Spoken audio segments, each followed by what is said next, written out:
오늘 우리가 받을 하나님 말씀 로마서 11장입니다. 우리 함께 읽어보겠습니다. 로마서 11장 36절입니다.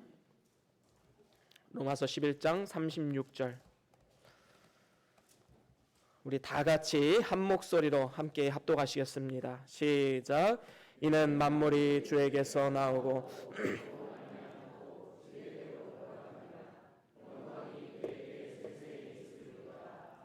아멘. 아멘.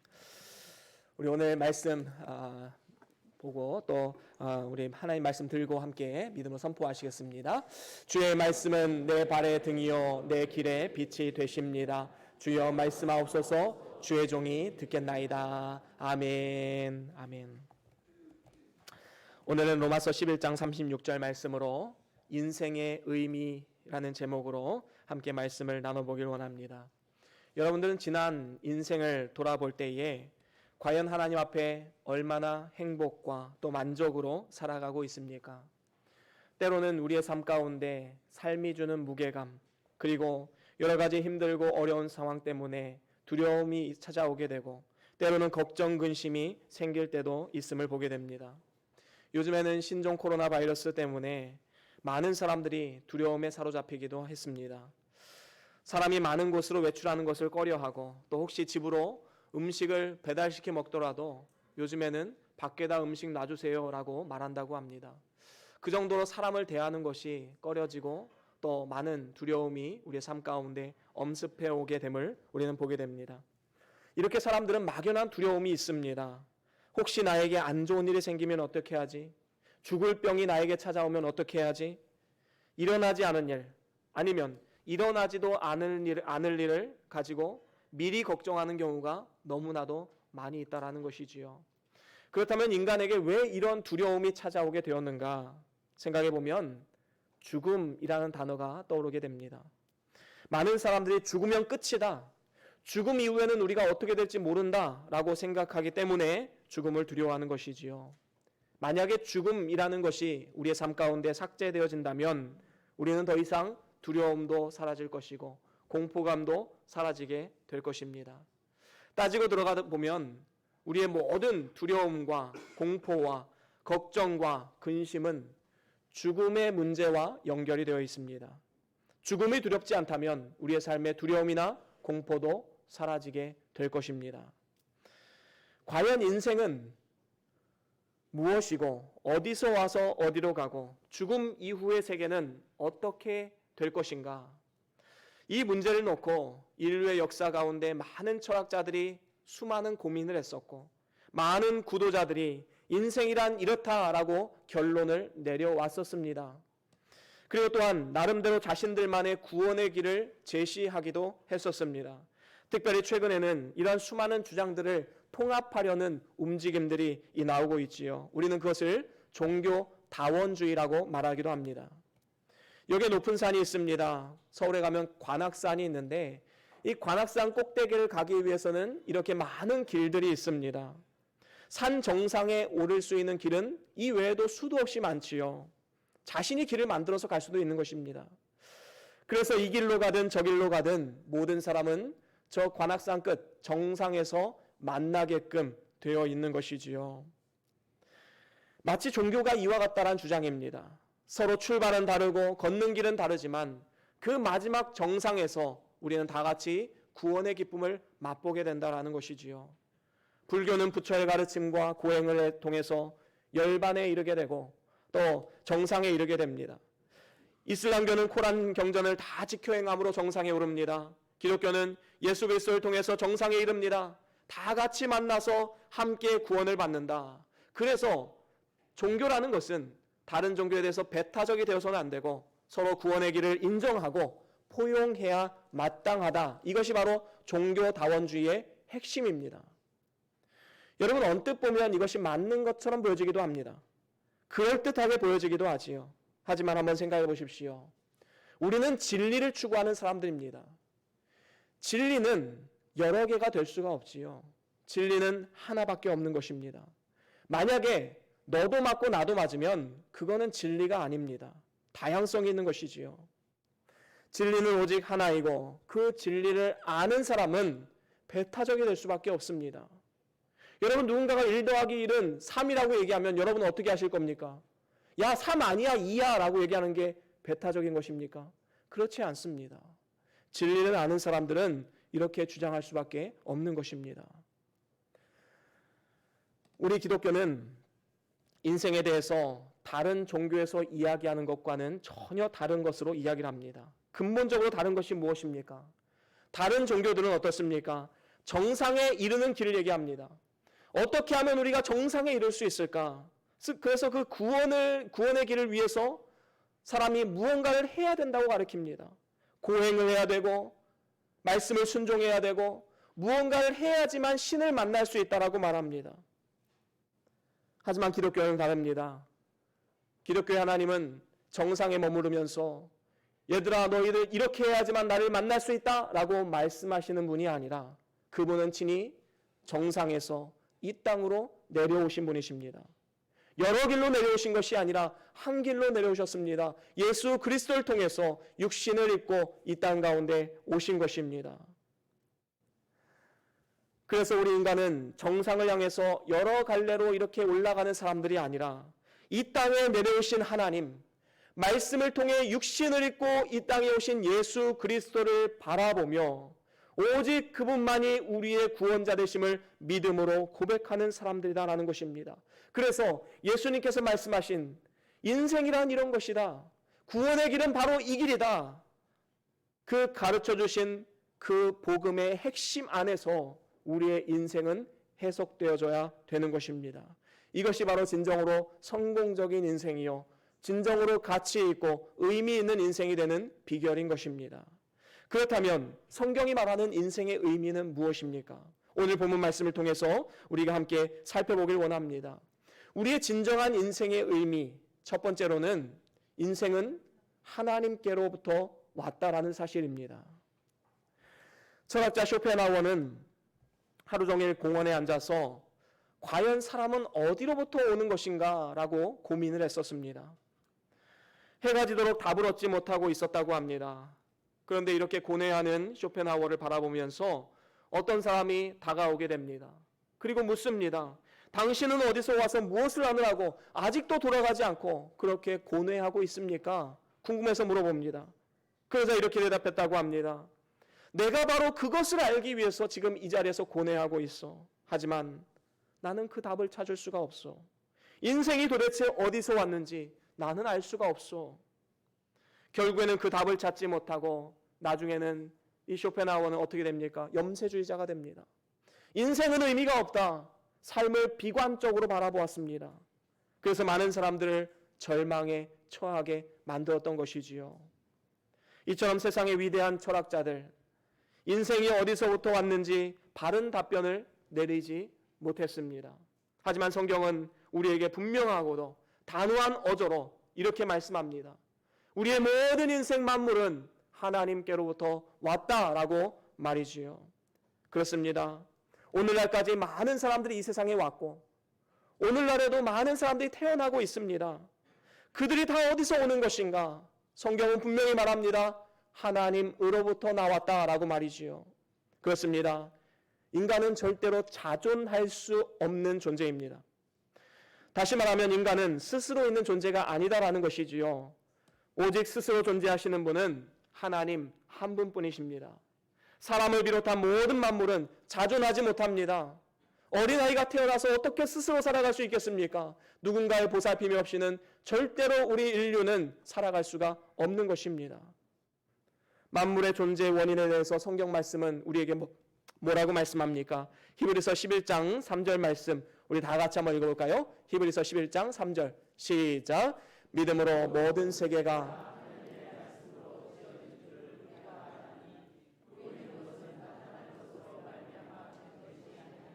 아멘. 그렇습니다. 믿음의 눈으로 보면 모든 세계가 하나님 말씀으로 지어진 줄을 알게 되는 것입니다. 영안이 열리면 그렇게 보인다는 것이지요. 또한 우리 인간은 절대로 우연히 생겨난 것도 아닙니다. 우리는 이 세상을 둘러보기 위해 태어난 것도 아니지요. 예레미야 1장 4절 인생의 의미가 무엇인가 아주 잘 보여주고 있습니다. 예레미야 1장 4절 5절 함께 읽어보겠습니다. 시작. 여호와의 말씀이 내게 임하니라. 이르시되 내가 너를 복중에 짓기 전에 너를 알았고 내가 태에서 나오기 전에 너를 구별하였고. 아멘. 그렇습니다. 하나님께서는 예레미야를 이 땅에 보내시기 위해서 이미 엄마 뱃속에서부터 그를 구별하여 선택하셨습니다. 태어나기도 전에 구별하신 것이지요. 그런 의미에서 볼 때 만물의 존재 원인을 우연으로 설명하는 다윈의 진화론은 너무나도 잘못된 해석이다라는 것이지요. 왜 그렇습니까? 진화론의 잘못된 첫 번째 이유는 종의 변화는 있을 수 없다라는 사실입니다.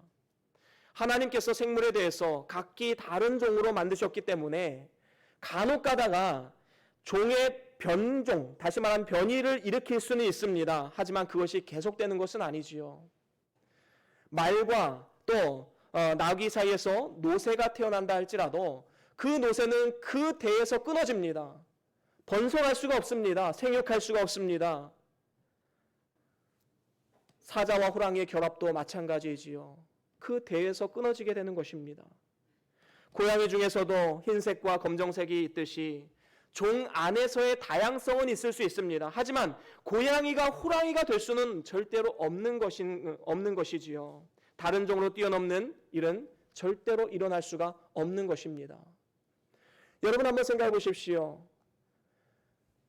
오늘부터 만약에 제가 이 새끼손가락이 전혀 필요 없다라고 느껴져서 이 새끼손가락을 잘랐다고 한번 생각해 보십시다. 저희 아내도 이 새끼손가락이 너무 불편하고 이거는 전혀 쓸모가 없어. 잘라냈다고 생각합시다. 그러면 저와 제 아내가 낳은 아기들은 다 새끼손가락 없이 나옵니까? 절대로 그렇지 않지요. 사람은 유전자라는 것이 있고 종에서 종으로 뛰어넘지 못하고 또 후천적인 요인, 환경적인 요인으로 인해서 진화는 일어날 수 없다는 사실은 우리는 너무나도 잘 알고 있습니다. 그런데 사회에서는 이 진화론이 맞다라고 이야기를 하지요. 종과 종에서 변화가 일어날 수 있다라고 말합니다. 사실 이러한 이론들은 자신이 얼마나 무지한지를 보여주는 그러한 이치인 것이지요. 우리의 조상은 원숭이가 아닙니다. 우리는 하나님으로부터 나온 사람들입니다. 또한 진화론이 잘못된 두 번째 이유는 무엇입니까? 그 주장이 근본에 대한 설명을 하지 못하기 때문입니다. 인간의 진화를 이야기할 때 그 계보를 쭉 올라가 보면 결국에는 뭐가 나옵니까? 작은 생물 아메바가 나옵니다. 이 아메바로부터 진화가 되어서 오늘날 인간이 되었다라고 주장을 하지요. 그러면 아메바는 어디서 나왔습니까? 설명할 수가 없습니다. 현대 과학에서는 이것을 빅뱅으로 설명을 하지요. 별들의 충돌을 통해서 에너지가 확산이 되어서 뭔가 물질이 만들어졌다.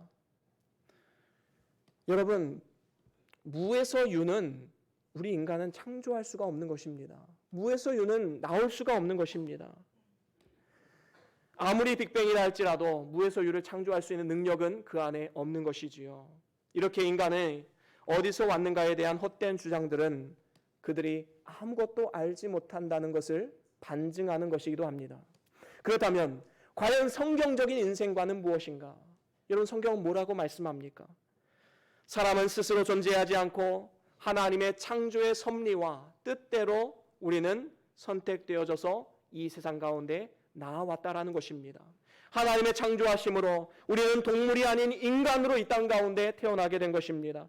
우리 스스로가 인종이나 남녀나 민족이나 국가를 스스로 선택할 수 없는 것처럼 하나님의 선택과 섭리와 하나님의 뜻 가운데 우리는 이 세상 가운데 나오게 된 것입니다. 골로새서 1장 16절에 이렇게 말씀하지요. 우리 같이 한번 읽어볼까요? 골로새서 1장 16절 함께 읽어보겠습니다. 시작. 만물이 그에게 창조되되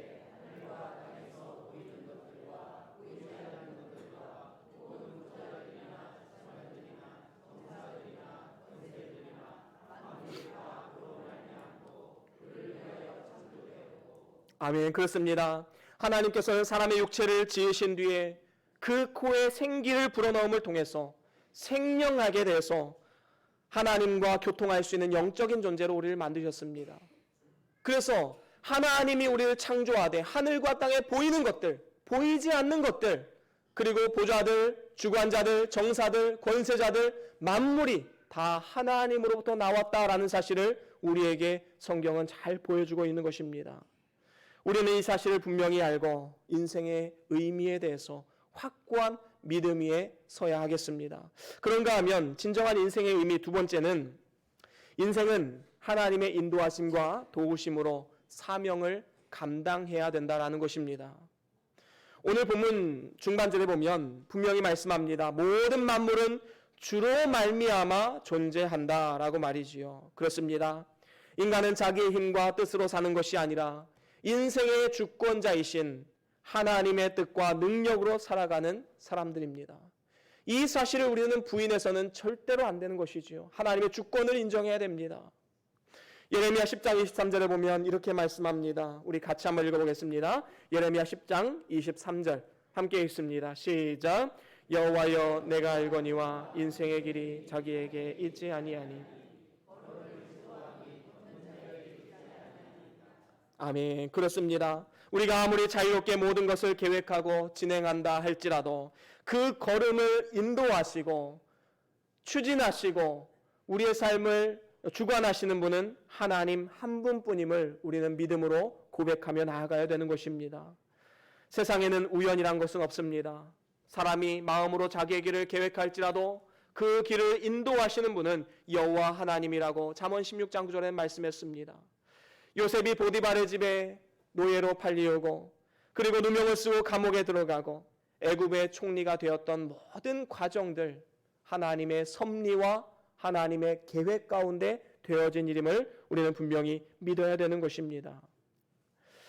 이것이 바로 오늘 말씀에 나오는 주로 말미암아 삼는 삶입니다. 이렇게 주로 말미암는 삶이기에 우리는 절대적으로 주님의 도우심이 필요한 것이지요. 그래서 우리가 지금 이 땅에서 숨을 쉬고 살아간다는 것은 내 힘과 노력으로 하는 것이 아닙니다. 우리 하나님께서 졸지도 아니하시고 주무시지도 아니하시고 우리를 지키시고 보호하시고 눈동자와 같이 우리를 지켜주셔서 우리가 살아갈 수 있게 되는 것이지요. 뿐만 아닙니다. 하나님께서 우리에게 재물을 얻을 수 있는 능을 주시고 오늘날까지 필요한 모든 것을 공급해 주셨기 때문에 우리가 이 땅을 살아갈 수 있는 것입니다. 그렇다면 인생이 하나님께로부터 왔고 이제는 하나님의 도우심 없이는 단 한순간도 살아갈 수 없음을 분명히 깨달았다면 이제는 우리가 이 땅을 살아갈 때 어떠한 삶의 자세를 가지고 살아가야겠습니까? 주께서 주신 사명을 우리는 감당해야 마땅한 것입니다. 우리가 이 세상에서 사는 동안 이 기간은 아주 잠깐입니다. 여러분, 영원한 삶에 비하면 우리가 이 땅에 살아가는 7, 80년, 100년의 삶은 눈 한 번 감았다 뜨는 정도에 불과할 것입니다. 아주 잠깐의 세월이지요. 하지만 그 시간들을 우리가 어떻게 살아가느냐에 따라서 우리의 영원이 결정되어지게 되는 것입니다. 아주 중요한 문제이지요. 사도 바울은 그래서 이렇게 고백합니다. 로마서 14장 7절 8절 우리 같이 한번 읽어볼까요? 로마서 14장 7절 8절 함께 읽습니다. 시작. 우리 중에 누구든지 자기를 위하여 사는 자가 없고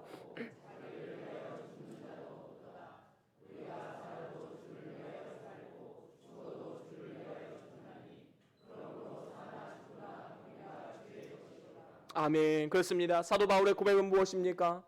우리는 자기를 위해서 사는 사람들이 아니다. 하나님을 위해서 살아가는 사람들인데 그렇기 때문에 사나 죽으나 다 하나님을 위해서 사는 것이다 라고 우리에게 말씀하고 있는 것입니다.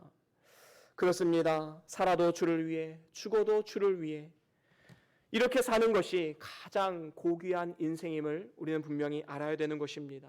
그런 의미에서 볼 때 우리는 심겨진 곳에서 하나님의 뜻을 이루고 먹든지 마시든지 무엇을 하든지 하나님의 영광을 위해서 사는 것이 우리의 인생에 가장 의미 있는 일임을 분명히 알아야 되는 것입니다. 우리에게 주어진 인생을 바로 살지 못하면 영원한 후회와 절망이 있을 것이고 하나님 앞에 바로 살면 하나님의 뜻대로 사명을 감당하면 하나님의 귀한 상급과 영광이 있을 것이다. 성경은 분명히 말씀하고 있는 것입니다. 그런가 하면 인생의 진정한 의미 세 번째는 무엇입니까? 세 번째는 인생은 하나님께로 돌아가야 할 분명히 있다는 것이지요. 그리고 그곳에서 상급과 영광을 누리게 된다라는 사실입니다. 오늘날까지 세상에 사는 사람들은 빈부귀천, 남녀노소 막론하고 모든 사람들이 다 세상을 떠나갔습니다. 영원토록 세상을 살아가는 사람들은 없습니다. 하지만 인생이 죽으면 어디로 가게 되는지 알지 못하고 죽는 사람들은 참으로 불행한 인생이지요. 오늘 성경은 우리에게 분명히 말씀합니다. 우리의 인생은 다시 주님께로 돌아가야 할 날이 분명히 있다라고 말이지요. 그렇습니다. 한 번 죽는 것은 하나님이 정하신 것이요, 그 후에는 심판이 있을 것이다 라고 성경은 분명히 말씀합니다. 죽음 이후에 하나님 앞에 서게 될 날이 분명히 있다라는 것이지요. 그리고 사단은 어떻게 합니까? 우리가 하나님 앞에 섰을 때에 우리의 죄를 낱낱이 다 고소합니다. 그리고 참소를 하지요. 정죄합니다. 하나님, 이 사람은 천벌받아 마땅한 사람입니다. 이러이러한 죄를 지은 사람입니다. 참소할 것입니다. 그때 우리 주님 뭘 하실까요? 우리를 위해 변호하십니다.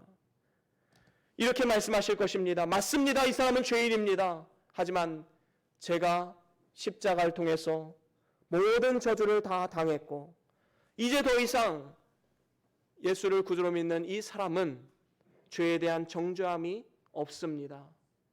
하나님, 이 사람을 구원해 주시옵소서. 이 사람은 구원받아 마땅한 사람입니다. 우리 주님은 우리를 위해서 변호해 주실 것입니다. 그렇습니다. 예수를 구주로 믿어서 하나님의 엄중한 심판대 앞에서 그의 허물의 사함을 얻고 그 죄의 가리움을 받을 수 있는 것은 우리에게 주신 가장 큰 축복인 것이지요. 그래서 예수를 믿는 사람은 죽음이란 것이 더 이상 사망이 아닙니다. 죽어서 망하는 것이 아니지요. 하늘나라로 이사를 가는 것이고 그 육신은 흙으로 들어가서 잠을 자는 것입니다. 그래서 요한계시록 14장 13절에 이렇게 말씀합니다. 우리 같이 한번 읽어볼까요? 요한계시록 14장 13절 함께 읽습니다. 시작.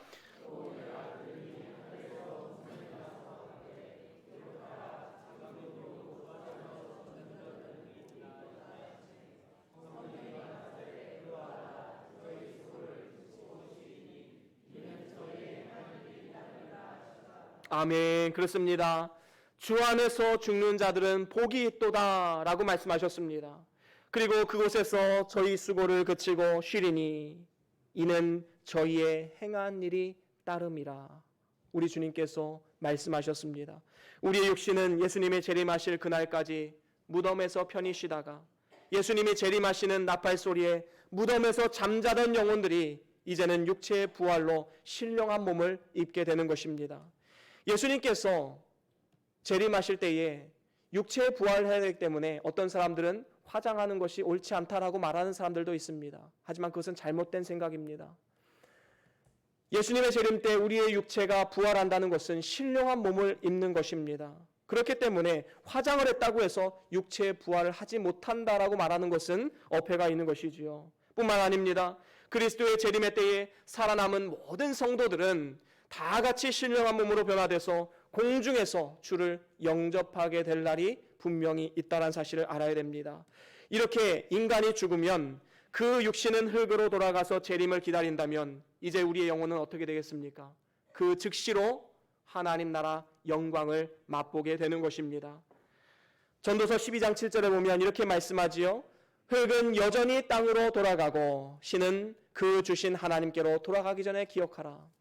우리의 육체는 땅으로 가지만 우리의 영혼은 하나님 나라로 그 즉시로 올라가게 됨을 우리에게 말씀하고 있는 것입니다.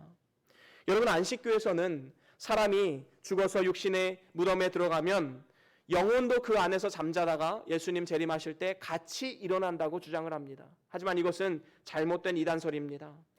예수님께서 십자가상에서 회개한 강도에게 뭐라고 말씀하셨습니까? 네가 오늘 나와 함께 낙원에 있으리라 라고 말씀하셨습니다. 하나님 나라의 영광에 동참하게 된 것이지요. 고린도후서 5장 1절을 보면 이렇게 말씀합니다. 우리 같이 한번 읽어볼까요? 고린도후서 5장 1절 함께 읽습니다. 시작. 만일 땅에 있는 우리의 장막집이 무너지면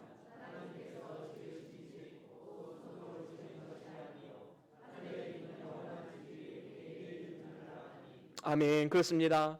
영혼이 육신의 장막을 입고 살아가면 어떻습니까? 하나님과의 교제를, 깊이 있는 교제를 누릴 수가 없습니다. 방해가 있습니다. 많은 지장이 있습니다. 하지만 죽음으로 육신의 장막을 벗어놓게 되면 이제는 자유롭게 하나님과 영적인 교제를 누릴 수 있습니다. 하나님 나라에서 말로 다 할 수 없는 영광을 누리게 될 수 있는 것입니다. 그렇기 때문에 그리스도를 구주로 영접한 사람들이 세상에서 죽는다는 것은 하늘나라로 이사를 가는 것을 말하는 것이고 새로운 생활의 시작이다라고 우리는 말할 수가 있는 것이지요. 그리고 그곳에서 우리는 이 땅에서 행한 대로 하나님께서 주시는 영광과 상급을 받아 누리게 될 것입니다. 하나님께서는 작은 소자에게 냉수 한 잔 주는 것도 결단코 상을 잃지 않을 것이다 라고 분명히 약속해 주셨습니다. 우리가 이 사실을 안다면 우리가 이 땅 가운데 어떠한 삶의 자세를 가지고 살아가야 하느냐, 우리는 반드시 깨달아 알아야 되는 것이지요. 여러분, 이제 도쿄올림픽이 얼마 남지 않았습니까? 아마도 지금 올림픽을 준비하는 사람들은 자신의 어떤 욕구를 제어하고 열심을 다해서 지금 훈련하고 있을 것입니다. 구슬땀을 흘려가면서 죽을 힘을 다해 연습할 것입니다. 그들의 목표는 한 가지입니다. 메달을 따는 것이지요. 대학생들은 열심히 공부하면 학교에서 장학금을 줍니다. 회사원들은 열심히 일을 해서 성과를 내면 성과금을 줍니다.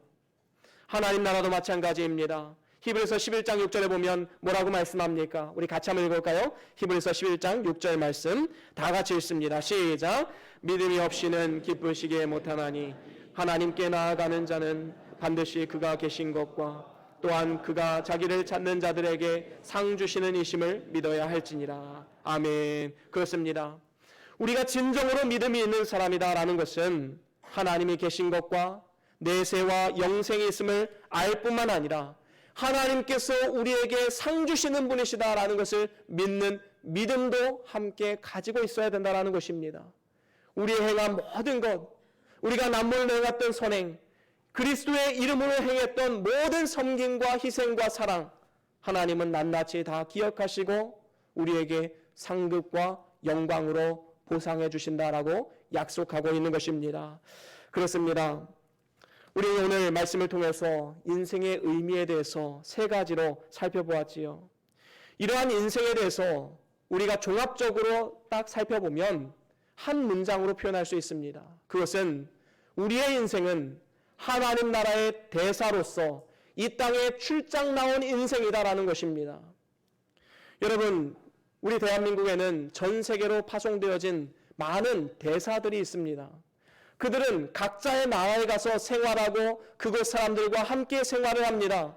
하지만 그들은 어디까지나 대한민국 국민이고 대한민국 소속이다라는 것이지요. 우리와 마찬가지입니다. 우리가 이 땅을 살아가지만 우리의 원소속은 하늘에 속한 사람들입니다. 하늘의 시민권자들이다라는 것이지요. 그렇기 때문에 내가 누구인가 정체성을 바로 아는 것이 중요합니다. 정체성을 알면 사명을 깨닫게 됩니다. 여러분, 비슷한 것 같지만 관광하고 출장이 뭐가 다릅니까? 관광이라는 것은 똑같이 여행을 가고 똑같이 다른 나라에 가서 사는 것이지만 관광은 그곳에서 편안히 쉬다 오는 것입니다. 어떠한 목적도 사명도 없습니다. 하지만 출장은 엄연히 다르지요. 출장에는 미션이 있습니다. 하나님 나라를 대표하는 대사로서 완수해야 할 사명이 있는 것이지요. 왜냐하면 출장을 보내준 주체가 있기 때문입니다. 우리의 인생은 하나님께로부터 나왔다는 사실을 분명히 기억해야 됩니다. 하나님이 보내주신 하나님 나라의 대사이다. 이 정체성을 가지고 우리는 이 땅을 살아가야 되는 것입니다.